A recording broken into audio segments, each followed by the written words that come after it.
Bonjour à tous. Il est des vies d'hommes et de femmes qui sont de réels témoignages de la puissance de Dieu qui peut agir en nous. La vie de George Muller a été, pour moi en tout cas, un élément extraordinaire de changement d'approche de la prière et de la personne même de Dieu. George Muller est un homme qui s'est occupé des orphelins de Bristol en Angleterre et qui a été pendant des années et des années, des dizaines d'années d'ailleurs, responsable de cette œuvre. Et lire sa biographie est quelque chose véritablement de transformateur et d'explosif. Une de ses phrases m'a marqué. Il dit « Il y a toujours quelque chose qui m'a étonné chez les chrétiens. C'est leur manque de foi. » Alors vous me direz, tiens, mais si je suis chrétien, c'est que j'ai la foi.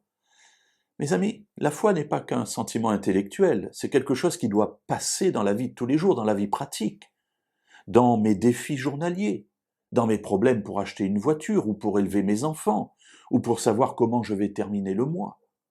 La foi doit passer dans tous ces éléments de la vie de tous les jours, et c'est ce que faisait George Muller. Et encore une fois, je vous encourage à lire le récit de sa vie.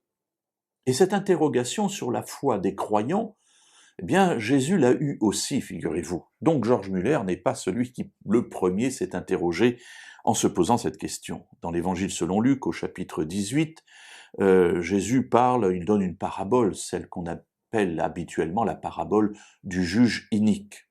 Et voilà qu'à la fin, Jésus dit « Mais quand le Fils de l'homme viendra, trouvera-t-il la foi sur la terre ?»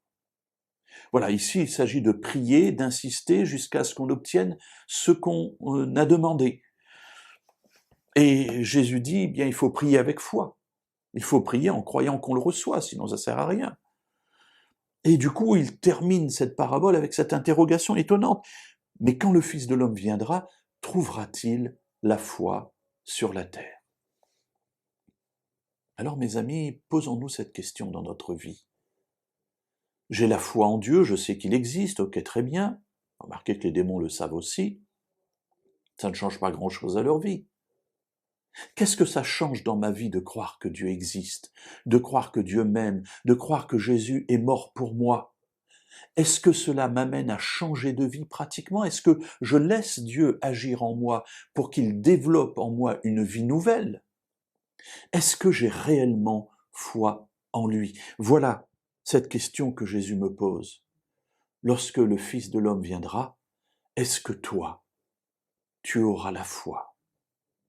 Posons-nous cette question et allons vers Dieu tel que nous sommes pour lui dire « Seigneur, je reconnais ce que je suis, viens au secours de mon incrédulité. » Là se trouve un élément essentiel pour notre salut.